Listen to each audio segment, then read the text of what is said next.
So, living in Iola, Texas, it's very essential that many people know how to ride and prepare a horse for riding. Say you are hanging out with your friend, you're having a good time, and your friend decides it's a beautiful day to start going for a ride. So you pull up to the stables, she brings out her horses, and then she tells you to help saddle them up. What's next? These are very essential keys to learning how to prepare a horse to ride. So before you even know how to ride and get all of that settled up, you need to know your horse.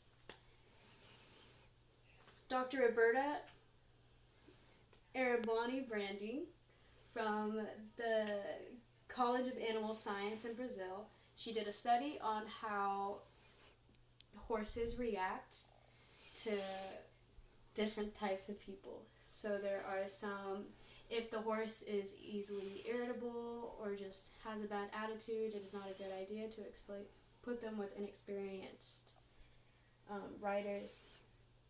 And when the horse and the rider have good communication with each other, it's easier for scary situations to become less dangerous. So by having good communication, you slowly pet it, let it know what's going to happen. Don't just jerk or move very fast. You want to stay clear of all the blind spots, which is the front and the back side, because if they feel any movement from there, they will start bucking, kicking, or whatever. This is what could happen if you don't have a clear bond with your horse. They will try to resist you, and they will not want to ride, and it'll just make the whole experience unpleasurable. Next is the pre-equipment. So for the pre-equipment, you need to know where you are around the horse at all times, because if you are not around the horse exactly where it needs to be, it will feel unsafe, and it'll feel like it's at risk, at danger, and it could attack or kick. Secure the horse to a sturdy structure. It's just so the horse doesn't move around when you're putting the equipment on, so the equipment doesn't come too loose or too tight, and it all just falls apart really well. And the third one is to clean the horse. And in order to clean the horse, you just want to get all of the dust and the debris out so that when you put the saddle on, it doesn't make anything uncomfortable and nothing shifts. So you're going to want to start with the saddle. First, you put on the saddle pad, and saddle pad is the thing that you put under the saddle so that the horse feels comfortable and it's not all just the leather riding and moving. You put the saddle on and you adjust the equipment. So, as you can see in these pictures, it shows how it's too far or too back and how it's just right. If it's too back, then it'll become loose for you. So when the horse is riding and if it tends to run, it will make it uncomfortable for you and the horse. And if it's too far forward, it will hurt the horse's back right on the bone that connects to the neck, and it will refuse to do anything you ask. So continuing on with the saddle, you're going to apply the cinch and girth straps. The cinch and girth straps are right here, and the very long ones right there. So for the girth strap, it's a piece of leather in the middle of in the middle, and it needs to be in the center of the horse, and it needs to be around hand's width from the horse's armpit. Can you pause it? I'm sorry, I had to pause. My dog was whining and I had to let him in. And lastly, so you're going to tighten and secure the saddle so that it is not loose and that you stay secure when you're riding. Next, we're going to have the bridle. You're going to move the halter that you are holding the horse off your face, but to make the horse not feel free and that it has to move, you're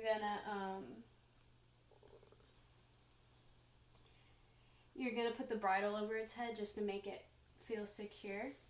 And then you're going to separate the bit and the chain. you want to make sure that the bit and the chain are not too tight or not too loose, as it will cause great discomfort for the horse, and the horse will not like you when you're riding.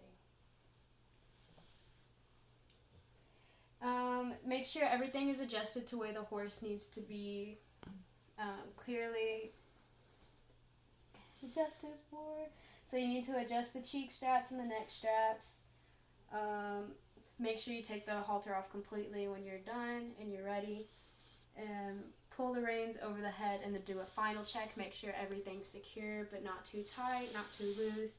Make sure the horse seems comfortable and doesn't look irritated in any way, shape, or form. So now there are warnings. There's two ways you riding a horse could go. It could go very nice, you could be having a good time, or it could end up a rodeo. So there are many warnings for riding a horse. You need to always wear safety gear.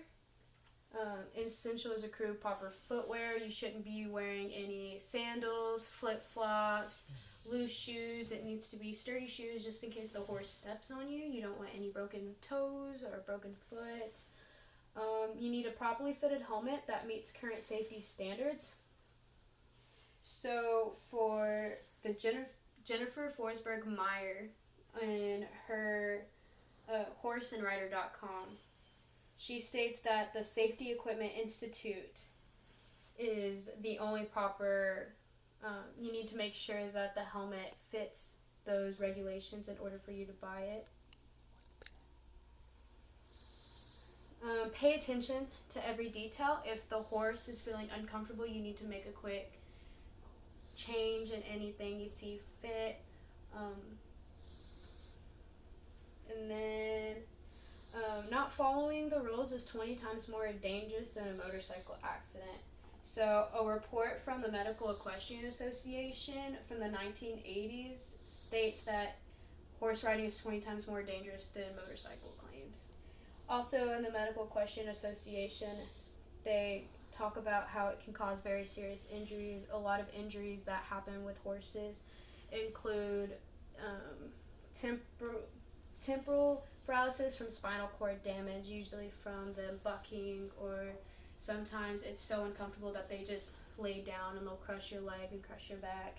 And lastly, they can cause major concussions. That is the most known one. So now that you know all of the key details, you know all of the safety rules and regulations, follow those steps and you will be able to ride safely with you and your friends. Done. Stop it.